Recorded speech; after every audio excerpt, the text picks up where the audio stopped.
주중에 현충일이라 하루를 쉬었습니다. 현충일은 이 나라를 위해서 목숨을 잃은 분들을 추모하는 날입니다. 일제강점기 때 이 독립운동을 하다가 목숨을 잃었거나 또 6.25 한국 전쟁 때 이 국가를 위해서 싸우다가 돌아가신 분들을 기념하는 날입니다. 독립운동 하다가 이 부모를 잃었거나 6.25 전쟁 때 이 배우자를 잃은 분들은 이 가족의 생명과 나라를 바꾼 겁니다.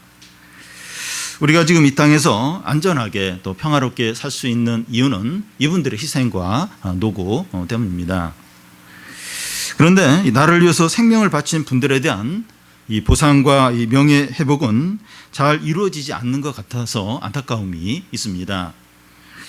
한 예로 주중에 뉴스에 어떤 보도가 있었는가 하면 이 신채호 선생의 이 며느리가 서울에 있는 그 시아버지의 땅을 돌려달라는 소송을 이제 낸 겁니다.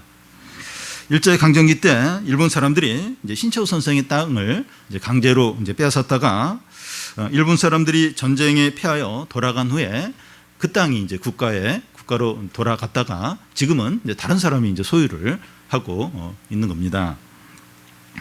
이 독립운동을 하기 위해서 목숨과 가족까지 버린 사람에게 이 국가가 더 큰 보상을 해주지 못할 망정, 이 최소한 자기 땅도 찾아주지 않는다면 그게 되겠느냐 하는 겁니다.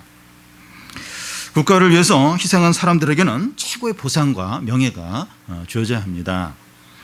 그래야 국민들이 위기 때 국가를 위해서 희생을 하고 또 기꺼이 봉사를 할 수가 있는 거죠. 크리스찬은 이 두 나라에 속해 있습니다.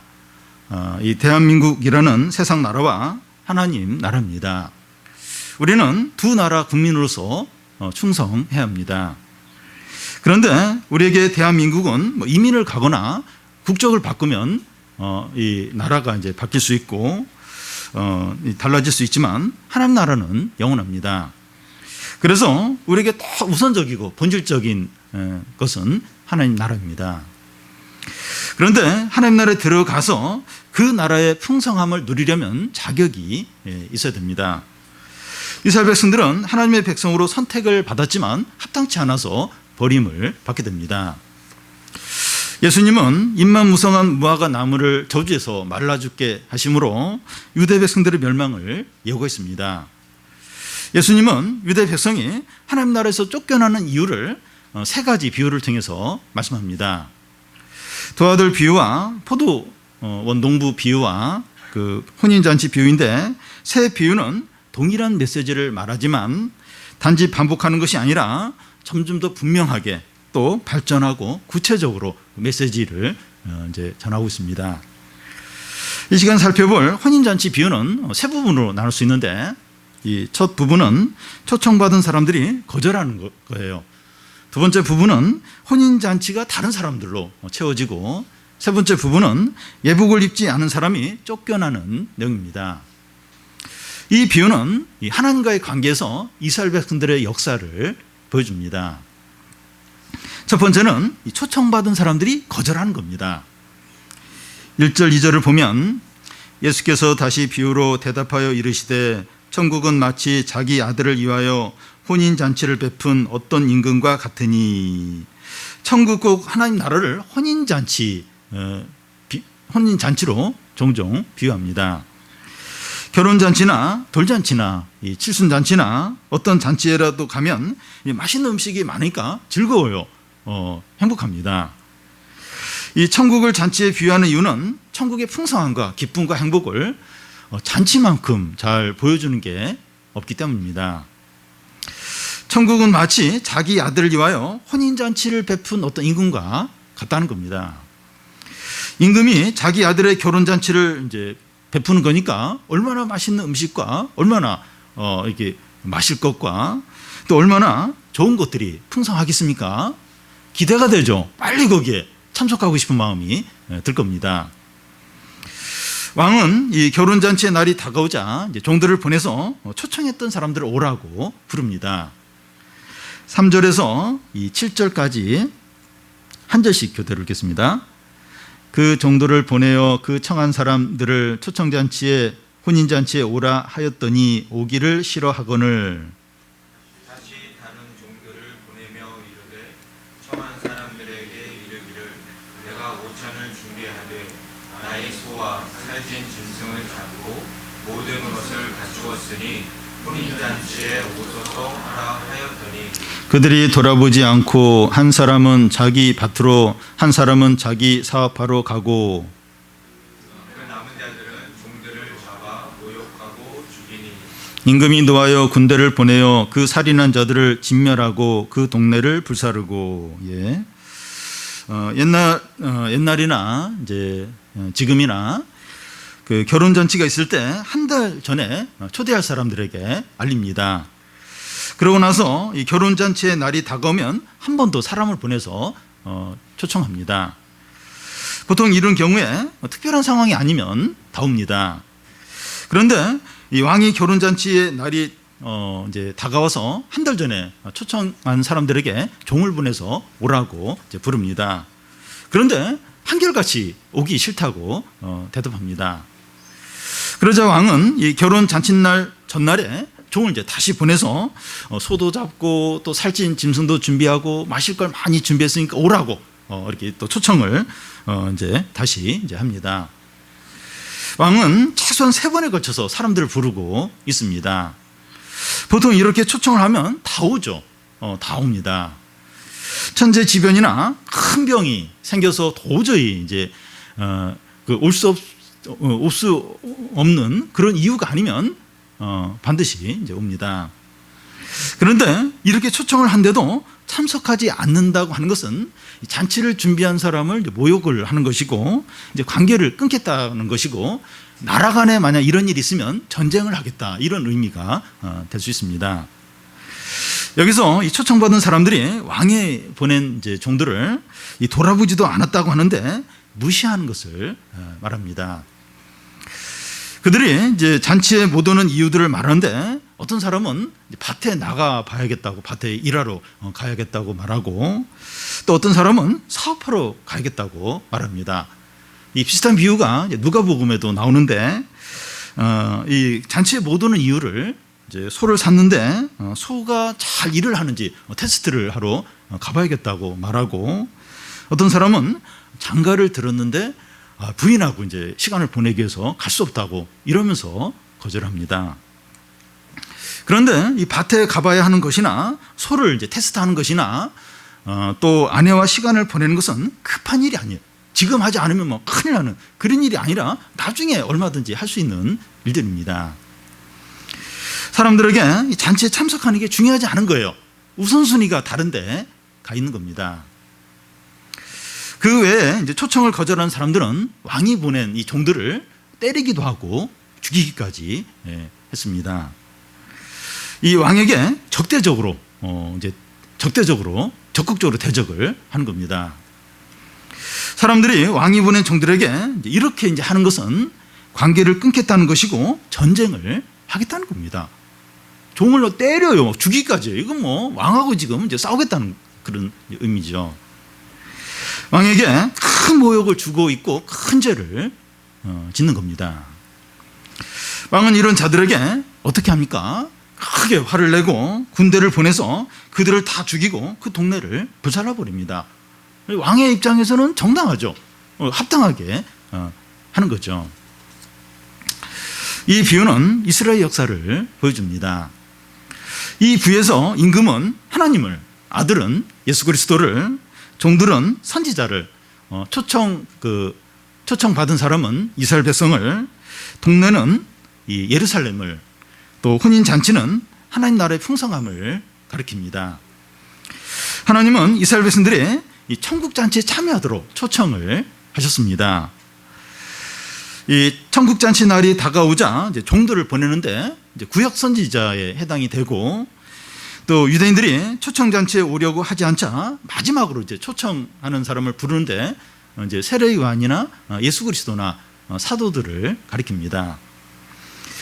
여러분, 이스라엘 백성들이 천국잔치에 참여하도록 구약 선지자들과 세례 요한과 예수님과 사도들까지 초청을 하는데 그들은 거부를 했습니다.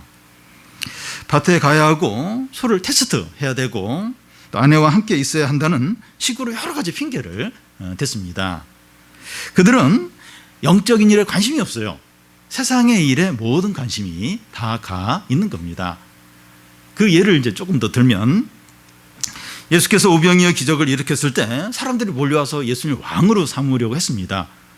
그 당시 로마의 이제 유대가 식민지 하에 있었는데 예수가 왕이 되어서 로마로부터 우리를 독립해서 경제적인 부유함과 어떤 정치적인 안정과 그런 걸 우리에게 이제 달라고 이제 그래서 이제 예수님 막 이렇게 왕으로 삼으려고 했던 겁니다. 그러니까 하나님 나라에 관심이 있는 게 아니라 세상에서의 어떤 안정을 더 우선하고 있었습니다.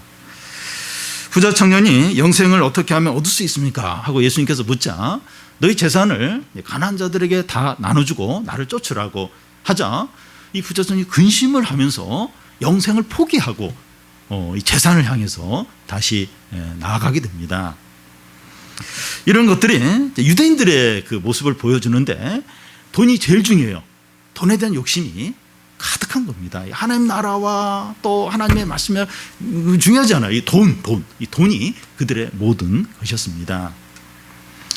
또한 이스라엘 백성들은 이 천국 잔치에 초청하는 이 구약 선지자들과 세례 요한과 예수님과 몇몇 사도들까지 죽였습니다. 왜 죽였습니까? 천국 잔치에 참여하는 것은 예수님을 믿는 것인데 그건 곧 예수님을 자기 왕으로 인정을 하고 그의 말씀에 순종하는 것을 가리킵니다. 그런데 그들은 예수님을 자기 왕으로 인정하고 싶지 않은 겁니다. 주님은 왕으로 오셨는데 그들 자신도 왕으로 살고 싶어요. 이게 왕이 둘인 거예요. 예수님 왕으로 오셨는데 나도 왕으로 내 마음대로 살고 싶은 거예요. 그러니까 왕이 둘이니까 이게 안 되는 거예요. 그러니까 예수님을 죽이는 겁니다. 왕을 죽이고 내가 이제 왕으로서 계속 내 마음대로 살고 이제 싶은 겁니다. 여러분, 예수님을 믿는 게 절대 쉽지 않습니다. 자기를 부인하고 자기가 죽고 그의 말씀대로 사는 것인데 이게 절대로 쉽지 않아요. 이 본성적으로 안 됩니다. 은혜가 아니면 안 됩니다. 유대인들은 이런 이유들로 천국잔치를 거부했습니다. 근데 오늘날도 많은 사람들이 이런 이유들로 천국잔치를 거부하고 있습니다. 혹시 우리들도 이런 이유들로 천국잔치를 거부하고 있지 않나 하는 걸 들어봐야 합니다. 우리가 이 천국잔치 초청에 응하고 있는지 거부하고 있는지 한 예를 들어서 한번 생각을 해보겠습니다. 요즘 세계적으로 가장 유명한 가수들이 방탄소년단 BTS입니다. 최근에 월드 투어 공연을 하고 있는데 그 미국 뉴욕에서 공연을 했고 거기 시작으로 해서 남미 브라질 또 영국의 앰블리 공연까지 마쳤고 그 프랑스 공연과 이어서 일본 공연까지 예정이 되어 있습니다. 지난주에 영국 앰블리 공연을 할 때 이틀 동안에 12만 명이 그 공연에 참여를 했는데요. 그 12만 명의 예매가 이제 완료되는데 걸린 시간이 60분이었다 그래요. 그것도 한 번에 막 접촉이 몰려서 이제 다운이 돼서 이제 90분이 걸린 것이지 훨씬 더 그냥 빠른 시간에 이제 매진이 됐습니다. 이 BTS 이제 팬을 이제 아미라고 하는데 이 아미들의 그 열정과 헌신은 대단합니다. 한 영국에 사는 중학생인 그 아미는 영국에서 공연하는 앰블리 그 공연에 이제 그 참여하기 위해서 그걸 이제 예매하기 위해서 컴퓨터 세대를 켜놓고 아이패드와 핸드폰까지 동시에 켜놓고 예매를 하려고 했는데 실패를 했어요.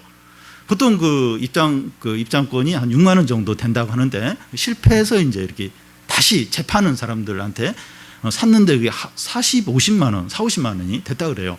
그러니까 자기 용돈 다 쏟아 부어서 그 입장권을 이렇게 예매를 했다고 합니다. 이 BTS가 어디서 공연을 한다고 하면 이 다른 나라에 사는 아미들까지 비행기를 타고 와서 그 공연을 이렇게 참여를 하고 이 공연장에서 제일 좋은 할 수 있으면 좋은 자리에 이제 앉기 위해서 며칠 전부터 막 텐트 치고 그 공연장 주위에서 줄을 서서 이제 기다립니다. 아미들이 하는 말을 들어보면 BTS로 인해서 내가 새로운 인생을 살게 되었고 삶의 활력소를 얻게 되었고 내가 나를 사랑하게 되었다고 이제 고백을 합니다. 그들은 이 BTS 공연을 보는 게 너무나 기뻐요. 너무나도 행복해합니다. 제가 왜 이 BTS의 아미들에 대해서 이야기를 하는가 하면 그들에게서 종교성을 발견할 수 있습니다. 종교가 어떤 건가 하는 것을 그 아미들의 어떤 그 열정을 보면서 종교가 이런 거구나 하는 것을 느낄 수 있습니다. BTS의 공연을 이제 천국잔치와 비교하면 이 천국잔치에 대해서 우리들에게 BTS 공연에 대한 아미들의 열정과 헌신 같은 것이 있느냐 하는 겁니다. 여기서 이 천국잔치는 하나님 나라의 풍성함, 예배의 기쁨이나 또 말씀의 영광 같은 것을 이제 가리킵니다. 우리는 이런 것들을 가장 중요하게 여기고 우선순위에 두고 있습니까? 공부나 사업이나 먹고 사는 문제나 성공이나 취미 생활이나 자녀보다도 영적인 것들을 더 우선적으로 여깁니까? 우리의 마음이 100%는 아니더라도 상당 부분이 주님께 향해 있습니까? 우리가 주님 때문에 수고하고 손해보고 희생을 하고 있습니까? 우리가 예배로 나올 때 기대감이나 간절함을 가지고 나옵니까? 우리 중에 이 BTS 공연처럼 예배가 익사이팅하고 즐거우면 나도 우선순위를 두겠다, 그렇게 말한 분이 있을지 모르겠습니다. 우리가 매 예배마다 그런 기대감을 가지고 나왔지만 번번이 실패한다면 그것은 목회자 책임입니다. 그런데 우리 자신이 그런 마음도 없고 또 기대도 없고 우선순위에서 밀려있다면 우리의 책임입니다. 이 시간 우리가 예배를 드리고 있는데 주님을 사랑하는지, 우리 마음이 어디에 향해 있는지, 기대감을 갖고 있는지, 우선순위가 어디에 있는지, 주님을 주인으로 인정하는지 돌아보시기 바랍니다. 우리가 하나님의 뜻이나 하나님의 말씀에 관심이 없고 돈과 성공과 사람들의 인정과 세상 재미에 다가 있으면 우리는 불신앙 가운데 있는 겁니다. 유대인과 다를 바가 없는 겁니다. 이 혼인잔치에 초청하는데 다 그냥 이렇게 이런저런 이유를 대면서 거절한 유대인과 다를 바가 없는 겁니다. 어떻게 해야 됩니까? 회개하고 바른 믿음을 회복해야 합니다. 그렇지 않으면 어떻게 됩니까? 유대인들은 예수님의 마지막 경고를 무시하는데 어떻게 되었습니까?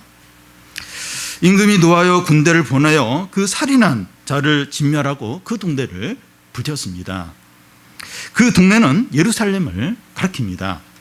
예수께서 이 비유를 말씀하신 후에 이제 며칠 후에 이제 유대인들에 의해서 십자가에 못 박혀 죽게 됩니다.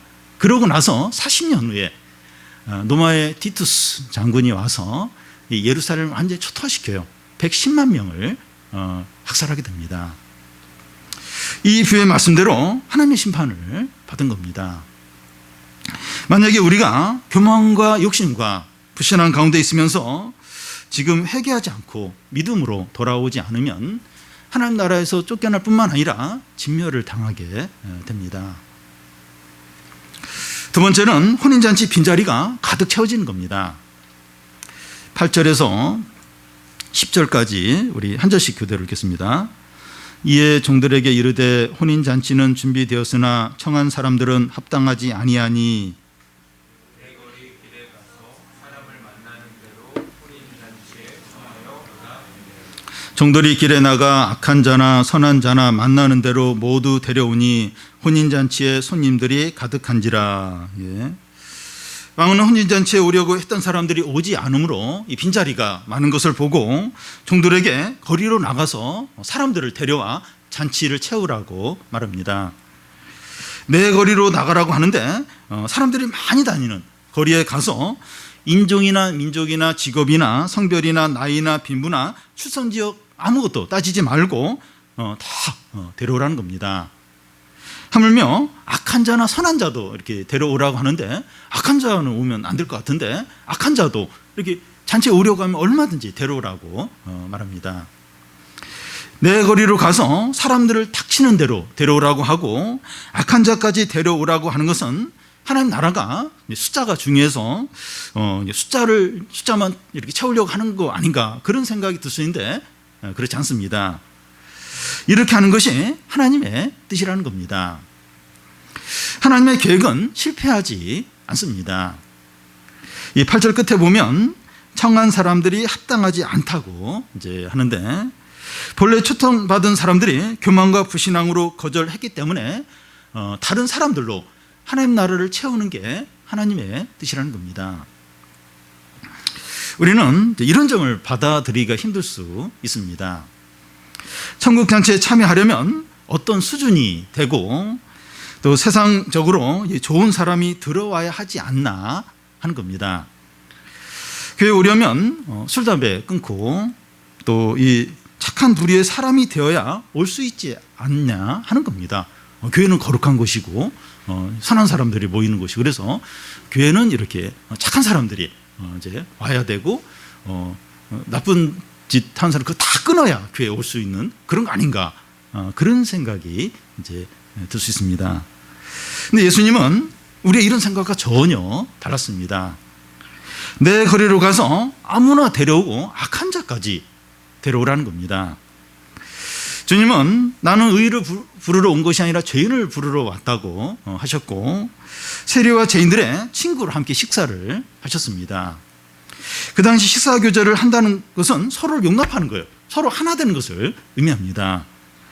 예수님은 앞에서 두 아들의 이제 비유에서 종교 지도자들보다도 세리와 창녀가 먼저 천국에 들어간다고 말씀했습니다. 성도 여러분, 예수님이 이런 기준을 갖고 계시면 우리도 그래야 합니다. 교회에 아무나 와야 하고 세상에서 죄인으로 취급받는 사람들이 올 수 있어야 됩니다. 극단적인 이제 예인지 모르지만 동성연애자나 금방 감옥에서 출소한 사람이나 마약 치료를 받는 사람이나 미혼모나 노숙자나 사회에서 꺼리낌을 받는 사람들이 교회에 올 수 있어야 됩니다. 객관적으로 나쁜 부류에 있는 사람들, 문제아들, 또 깊이 되는 그런 부류의 사람들이 교회에 올 수 있어야 됩니다. 우리 생각에는 이런 사람들이 오면 이렇게 우리 자녀 또 우리까지 막 이렇게 막 죄짓고 그런 거 아닌가, 그런 생각이 들어서 이제 그런 사람이 오면 안 된다. 교회는 깨끗해야 된다. 이런 생각을 가지고 옵니다. 여러분, 교회는 병원과 같은 것입니다. 병원에 건강한 사람만 와야 됩니까? 왜냐하면 아픈 사람이 오면 이렇게 또 이렇게 병이 오염될 수 있으니까, 병이 전염될 수 있으니까. 아니죠. 이렇게 병자들, 심각한 병에 걸린 사람들이 병원에 와야 됩니다. 왜냐하면 병원은 이제 병자들을 고치는 곳이기 때문이죠. 교회는 죄인들을 새 사람 되게 하고 구원하는 곳이죠. 그래서 죄인들이 어떤 면에서 우글우글 이제 거려야 그게 이제 교회인 겁니다. 이런 분들이 교회에 왔을 때 의심하거나 또 정죄하거나 옆에 앉지 않으려고 한다든지 이렇게 노려봐가지고 다시는 못 오도록 그렇게 하지 않아야 합니다. 그 당시 가장 지급받은 사람들이 창녀와 세리들인데, 예수님은 그들을 용납하고 친구가 되셨다면 우리는 이런 부류의 사람들을 더더욱 용납하고 불쌍히 여기고 신앙으로 이끌어 줘야 됩니다. 우리가 청소년 캠프를 하다 보면 이제 청소년이지만 인생을 막 살고 또 갈 때까지 가고 살인 빼고 모든 죄를 지은 그런 청소년들도 있고 죄에 찌든 그런 청소년들을 이제 볼 수 있습니다. 12년 전에 조폭서 그린 그 일진에 소속인 그런 청소년들이 몇 년을 우리 캠프에 온 적이 있었습니다.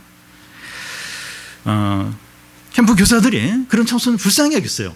사랑하고 끝까지 인내를 하면서 말씀을 가르쳤습니다.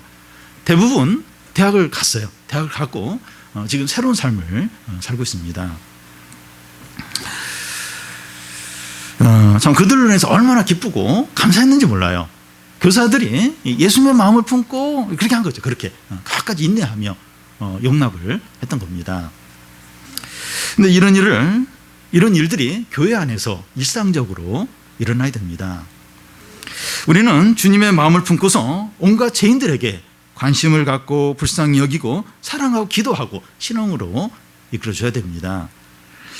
만약에 우리 교회가 이런 것을 거부하고 싫어한다면 이 바리새인의 교회가 되어서 하나님 나라에서 쫓겨날 수도 있습니다. 이미 우리 교회가 바리새인화 되어 있지 않는지 모르겠습니다. 예수님과 이 구원이 필요한 온갖 죄인들이 교회에 올 수 있도록 우리의 마음을 열고 초청하고 불쌍히 여기시기를 바랍니다. 마지막 세 번째는 예복을 입지 않은 사람이 쫓겨나는 겁니다.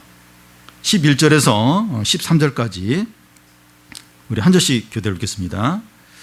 임금이 손님들을 보러 들어올새 거기서 예복 입지 않은 한 사람을 보고 이르되 친구여 어찌하여 예복을 입지 않고 여기 들어왔느냐 하니 그가 아무 말도 못하거늘 임금이 사원들에게 말하되 그 손발을 묶고 바깥 어두운 데 내던지라 거기서 슬피 울며 이를 갈게 되리라 하니라. 예.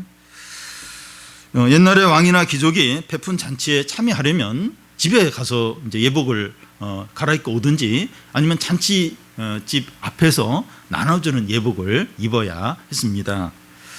더군다나 왕이 베푼 혼인잔치에 참석을 하려면 예복을 반드시 입어야 됩니다. 그것이 왕에 대한 예의입니다. 임금이 손님들을 보기 위해서 둘러보다가 예복을 입지 않은 한 사람을 발견하게 됩니다. 그래서 그에게 왜 예복을 입지 않았냐 물으니까 아무 대답이 없습니다. 왕은 그의 손발을 묶어서 밖에 어두운 데 내던지고 거기서 슬피 울며 이를 갈게 하라고 합니다. 방금 앞에서 하나님 나라에 누구나 이제 초청이 다 될 수 있다고 했습니다. 그런데 이 초청된 사람들이 그대로 하나님 나라에 들어가는 것은 아닙니다. 교회에 온갖 죄인들이 다 올 수 있는데 그들이 다 천국에 들어가는 것은 아닙니다. 어떤 자들이 천국에 들어갑니까? 예복을 입은 자들입니다. 그러면 예복이 뭡니까? 예복을 입는 자는 천국을 소유하지만 예복을 입지 않는 자는 지옥에 영원히 던져집니다. 요한계시록 19장 7절 8절에 보면 어린 양의 혼인기약이 이르렀으니 그의 아내가 자기를 준비하였으므로 그에게 빛나고 깨끗한 세마포 옷을 입도록 허락하였으니 이 세마포 옷은 성도들의 옳은 행실이라는 겁니다. 그래서 예복은 성도들의 옳은 행실이라고 볼 수 있습니다. 행실이라고 하니까 열매를 이제 생각할 수 있는데 이 열매 맺는 것이 예복이라고 할 수가 있습니다. 바로 앞에 있는 그 포도원 농부 비유에서 그 열매를 맺지 않는 그 원래 그 농부들은 다 이제 이렇게 쫓겨나고 열매 맺는 자들이 이제 천국을 얻는 것을 볼 수 있습니다. 그래서 열매 맺는 자들이 열매 맺는 것이 예복에 이제 해당됩니다. 또한 예복의 다른 의미는 그 예수님을 믿어서 회개하고 죄 용서를 받음으로 이제 의롭게 되어서 그리스도의 의를 옷 입는 것을 말합니다. 그래서 그리스도의 의가 예복입니다. 여러분 우리가 지금 확인해 봐야 할 것은 예복을 입고 있는가 하는 겁니다. 하나님 나라는 마지막 날 이제 완전히 임하지만 이미 하나님 나라가 임했습니다. 그러니까 예수님이 오실 때 이 하나님 나라가 완전하게 이게 이 시각적으로 완전하게 임하지만 이미 하나님 나라가 우리 가운데 있습니다. 그래서 우리는 하나님 나라에 초청되었다고 할 수 있는데 예복을 입었느냐 하는 겁니다. 지금 하나님 나라가 이미 임했어요. 그래서 우리는 이미 초청을 이제 받았다고 할 수 있어요. 근데 우리가 지금 예복을 입었느냐 하는 겁니다. 우리가 예복을 입었는지 어떻게 할 수 있습니까? 세례를 받은 것이나 또 주일 예배를 참석하는 것이나 헌금을 하는 것이나 봉사를 하는 것이나 직분이 있는 것이나 성경 지식이 있는 것이 예복이 아닙니다. 예복은 보이는 옷이 아닙니다. 우리가 예복을 입었는지 어떻게 할 수 있습니까? 열매가 있느냐 하는 거예요. 열매가 있느냐. 있느냐 하는 겁니다. 열매가 이제 이런 이제 것들인데 주님을 그 주인으로 인정하고 그 뜻대로 살고 있느냐 하는 겁니다. 우리가 주님을 주인으로 이렇게 모시고 그 뜻대로 살고 있습니까? 그리스도의 의로 옷 입었습니까? 주님을 믿고 사랑하기 때문에 열정과 헌신이 있습니까? 우리의 마음이 주님께 향해 있고 우선순위가 주님께 가 있습니까? 이게 이제 열매 맺는 그런 의미들인데 우리가 그렇습니까? 우리가 완전하지 않지만 이렇다면 예복을 입은 거예요. 근데 그렇지 않다면 예복을 입지 않은 겁니다. 우리는 예복을 입었습니까? 확인하셔야 돼요. 내가 예복을 입었나? 예복은 확인을 해야 합니다. 이것이 너무 중대하기 때문에 서로 확인을 해줘야 돼요. 가족 안에서 이렇게 교인들 사이에서 서로 확인을 이제 해줘야 됩니다. 그래서 입지 않았으면 입도록 권면을 해야 됩니다.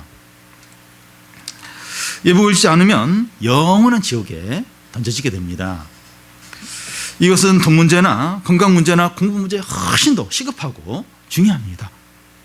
그래서 막 너는 예복을 안 입은 것 같아 막 정죄하고 그게 아니라 권면을 하는 거예요. 예복을 입도록. 내가 볼 때 네가 예복을 안 입은 것 같아. 아직 열매가 없는 것 같아. 그러면서 권면해 주면서 예복을 입도록 서로 이렇게 격려해 주면서 서로 그것을 이렇게 도와줘야 됩니다. 우리 자신뿐만 아니라 서로에 대해서. 이거 너무나도 시급해요.